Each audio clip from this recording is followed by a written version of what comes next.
السلام علیکم جی، میرا نام امیر مصعب ہے اور آج میرا ویڈیو بنانے کا مقصد یہ ہے کہ میں اپنی فیملی کے ساتھ ہونے والے ظلم کے اوپر بات کر سکوں۔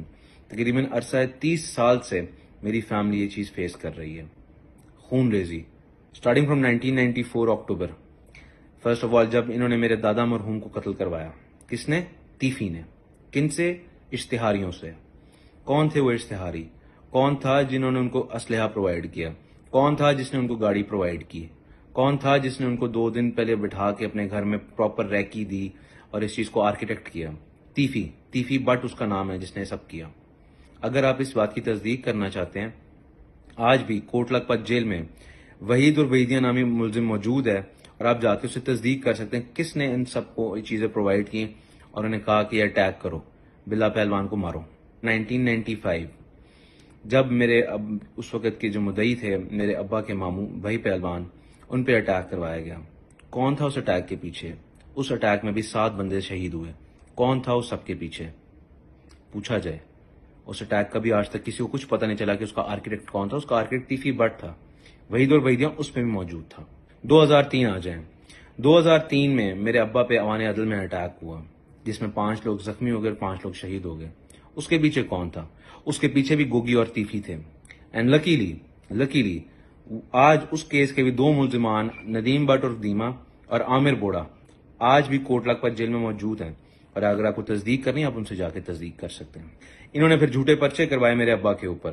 2005 میں لکشمی چوک میں قتل ہوئے اور لکیلی ان کا جو مدعی تھا چنر سائیں، ان سے پوچھا جائے کہ اس کے پیچھے کون تھا جس نے کہا تھا کہ اس میں ٹیپو پہلوان کو نامزد کرو۔ 2010 جب میرے ابا مرحوم کو شہید کیا گیا جنوری 2010 ایئرپورٹ کے اوپر، کون تھا اس کے پیچھے؟ اگر آپ اس کی بھی تصدیق کرنا چاہتے ہیں، خرم اجاز نامی ملزم آج بھی شیخوپورہ جیل میں موجود ہے اور آپ جا کے اس سے تصدیق کر سکتے ہیں۔ کون تھا اس وقت گاڑی میں موجود جو کہہ رہا تھا کہ تم اتر کے تم مارو یا میں مار دیتا ہوں، اور اس نے اس کو پمپ کر کے نشے کی حالت میں اٹیک کروایا جس میں میرا ابا چل بسے، میرا ابا شہید ہو گیا۔ 2024 کون تھا اس اٹیک کے پیچھے؟ کون تھا جس نے شوٹرز بھیجے میرے بھائی کے لیے اور میرے لیے؟ آج ان میں سے ایک نام نہاد شوٹر موجود ہے کوٹ لکھپت جیل میں ہی، جس کا نام ہارون ہے۔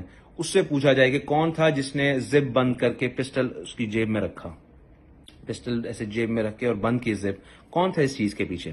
اس کے پیچھے تیفی بٹ تھا۔ Now talking about the current situation کہ جو اب چل رہا ہے، میری ایک اپیل ہے اپنے اداروں سے کہ کہاں ہیں ہمارے ملزمان؟ کہاں پہ تیفی گیا؟ کہاں پہ گیا گوگی؟ کیا ہم لوگ کو نہیں پتا؟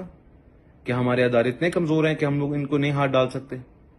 کیا ہمارے لیے اتنا مشکل ہے کہ ان جیسے ملزمان کو پکڑنا جنہوں نے اس شہر کا امن خراب کیا ہوا ہے، جو لوگوں کے گھر خراب کر رہے ہیں، جو سود کا نظام چلا رہے ہیں؟ سیکنڈلی، میری اطلاعات کے مطابق تیفی جو بیرون ملک موجود ہے اور گوگی جو کہ پاکستان کے اندر ڈفرینٹ سرکاری رہائشوں کو پناہ گاہ بنا بیٹھا ہے اپنی، اور وہاں پہ چھپے بیٹھے ہیں، یہ دوبارہ کسی اٹیک کا پلان کر رہے ہیں۔ اکارڈنگ ٹو مائی انفارمیشن، ان کو ایک لاہور میں جو ڈی ایس پی جو بڑی حساس پوسٹ پہ ہیں، اس نے کسی کنو نامی گینگسٹر کے ساتھ انگیج کروایا ہے جس میں تقریباً کافی ہیفٹی اماؤنٹ دی جا رہی ہے اور مجھے اور میرے چھوٹے بھائی کو مارنے کی پلاننگ کی جا رہی ہے۔ آئی ڈاؤٹ کہ یہ جو جوید بٹ کے مرڈر میں میرے بھائی کا نامزد کیا گیا ہے، it is a part of that planning.